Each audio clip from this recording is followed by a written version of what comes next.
بسم اللہ الرحمن الرحیم۔ صرف 5 منٹ کا مدرسہ قرآن و حدیث کی روشنی میں 147واں دن 27 جمادی الاولی۔ نمبر 1، اسلامی تاریخ۔ غزوہ خندق میں محاصرے کی شدت۔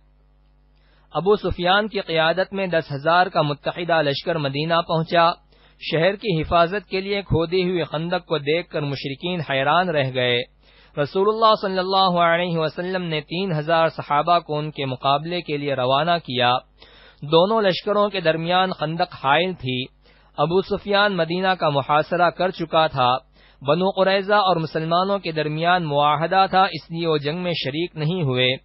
بنو نذیر کے سردار حوی بن اخطب نے بڑی جد و جہد اور کوشش کے بعد بنو قریظہ کے سردار کعب بن اسد کو لالچ دے کر مسلمانوں سے بدعہدی کرنے پر آمادہ کر کے اپنے ساتھ شامل کر لیا۔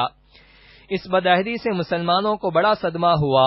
دوسری طرف منافقین مسلمانوں سے حیلہ سازی اور بہانہ بازی کر کے میدان چھوڑ کر جا رہے تھے۔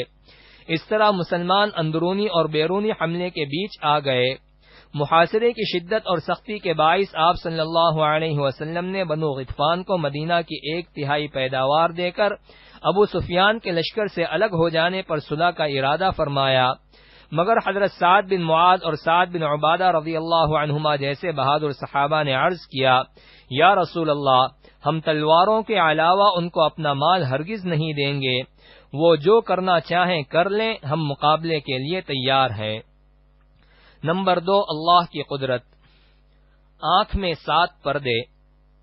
انسان کے ہر عضو میں اگر غور کرو گے تو اللہ کی بڑی قدرت نظر آئے گی۔ انسانی جسم میں اللہ تعالی نے 2 چھوٹی چھوٹی کیسی خوبصورت آنکھیں بنائی ہیں جس میں دیکھنے کی زبردست صلاحیت رکھی ہے۔ دنیا کی بڑی سے بڑی طاقتیں مل کر بھی ایک آنکھ نہیں بنا سکتی۔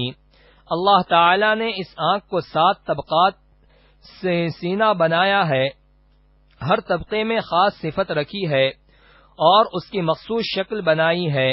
ان 7 طبقات میں سے اگر ایک طبقہ بھی بیکار یا ضائع ہو جائے تو آنکھ سے نظر نہیں آ سکتا۔ یہ اللہ کی کتنی عظیم قدرت ہے۔ نمبر 3، ایک فرض کے بارے میں۔ جمعہ کی نماز ادا کرنا۔ رسول اللہ صلی اللہ علیہ وسلم نے فرمایا، جمعہ کی نماز جماعت کے ساتھ ادا کرنا ہر مسلمان پر لازم ہے، مگر 4 لوگوں پر لازم نہیں ہے۔ نمبر 1، وہ غلام جو کسی کی ملکیت میں ہو۔ نمبر 2، عورت۔ نمبر 3، نابالغ بچہ۔ نمبر 4، بیمار۔ فائدہ: جہاں جمعہ کی شرائط پائے جاتے ہوں تو وہاں جمعہ کی نماز ادا کرنا ہر صحیح و تندرست آزاد اور بالغ مسلمان مرد پر فرض ہے، لیکن مسافر پر فرض نہیں ہے۔ نمبر 4، ایک سنت کے بارے میں۔ نماز جمعہ میں مسنون قرات۔ رسول اللہ صلی اللہ علیہ وسلم جمعہ کی نماز میں سبح اسم ربک الاعلی اور هل اتاک حدیث الغاشیہ پڑھا کرتے تھے۔ نمبر 5، ایک اہم عمل کی فضیلت۔ ٹھنڈی کے موسم میں اچھی طرح وضو کرنا۔ رسول اللہ صلی اللہ علیہ وسلم نے فرمایا، جو شخص سخت ٹھنڈی میں اعضائے وضو کو اچھی طرح دھوتا ہے اس کو دوہرا اجر ملتا ہے۔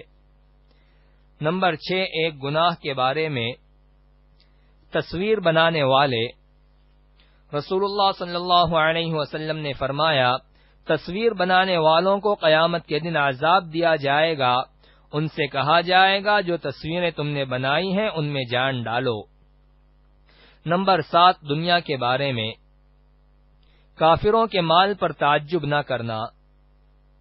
قرآن میں اللہ تعالی فرماتا ہے، تم ان کافروں کے مال اور اولاد سے تعجب میں مت پڑنا، کیونکہ اللہ تعالی دنیا ہی کی زندگی میں ان کافروں کو عذاب میں مبتلا کرنا چاہتا ہے، اور جب ان کی جان نکلے گی تو کفر کی حالت میں مریں گے۔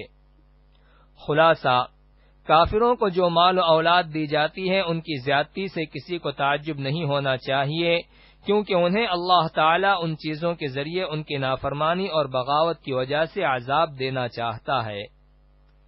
نمبر 8، آخرت کے بارے میں۔ داہنے ہاتھ میں اعمال نامے والے۔ قرآن میں اللہ تعالی فرماتا ہے، اے انسان، تو اپنے رب کے پاس جانے تک عمل کرنے کی پوری کوشش کر رہا ہے اور تجھے اس عمل کا بدلہ ملنے والا ہے، تو جس کا نامہ اعمال داہنے ہاتھ میں دیا گیا اس سے آسان حساب لیا جائے گا، وہ اپنے گھر والوں کے پاس خوش ہو کر لوٹے گا۔ نمبر 9، طب نبوی سے علاج۔ مہندی سے علاج۔ رسول اللہ صلی اللہ علیہ وسلم نے فرمایا، مہندی کا خضاب لگاؤ کیونکہ یہ تمہاری جوانی، حسن و جمال اور مردانہ قوت کو بڑھاتی ہے۔ نمبر 10، قرآن کی نصیحت۔ قرآن میں اللہ تعالی فرماتا ہے، اے ایمان والو، تم اللہ اور اس کے رسول سے آگے بڑھ کر بات مت کرو اور اللہ تعالی سے ڈرتے رہو، بے شک اللہ تمہاری باتوں کو سننے والا اور کاموں کو جاننے والا ہے۔